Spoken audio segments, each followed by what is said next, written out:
വളരെ ശാന്തമായി അവൾ പറഞ്ഞു.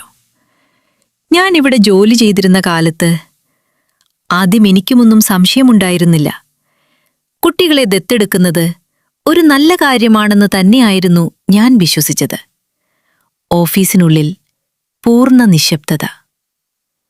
പിന്നീട് ഒരു കുട്ടി പനിയാണെന്ന് പറഞ്ഞുപോയി.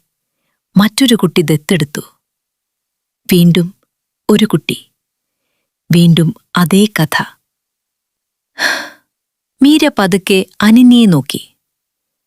പക്ഷേ കുട്ടികൾ മാത്രം ഒരേ കാര്യം പറയുകയായിരുന്നു. അവർ തിരിച്ചു വരില്ല. അനന്യയുടെ കണ്ണുകൾ നിറഞ്ഞു. മീര തുടർന്നു. അപ്പോൾ ഞാൻ എല്ലാം കുറിച്ചുവെക്കാൻ തുടങ്ങി. പോലീസ് ഓഫീസർ ചോദിച്ചു. എന്തൊക്കെ? തീയതികൾ, കുട്ടികളുടെ പേരുകൾ, രേഖകൾ, ദത്തെടുക്കൽ വിവരങ്ങൾ, ഓരോ പൊരുത്തക്കേടും. മീര ബാഗ് തുറന്നു. ഒരു പഴയ നോട്ട്ബുക്ക് പുറത്തെടുത്തു. ഇതാണ് എന്റെ ആദ്യത്തെ തെളിവ്. അതിനുശേഷം ഒരു ചെറിയ ക്യാമറ.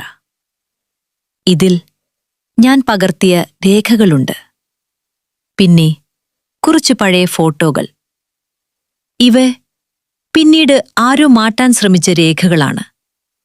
ചാരിറ്റി ലേഡി ആദ്യമായി മുന്നോട്ടു വന്നു. ഇതെല്ലാം കള്ളമാണ്. മീര ശാന്തമായി അവളെ നോക്കി. കള്ളമാണോ അല്ലയോ അത് ഞാൻ പറയില്ല. അവൾ തെളിവുകൾ പോലീസുകാരന്റെ കയ്യിൽ നൽകി. ഇവ പറയും. ഓഫീസിനുള്ളിൽ വീണ്ടും നിശബ്ദത. പോലീസ് ഓഫീസർ തെളിവുകൾ വാങ്ങി. പതുക്കെ പറഞ്ഞു. ഇതെല്ലാം പരിശോധിക്കും. മീര അനന്യയെ നോക്കി. വളരെ ശാന്തമായി പറഞ്ഞു.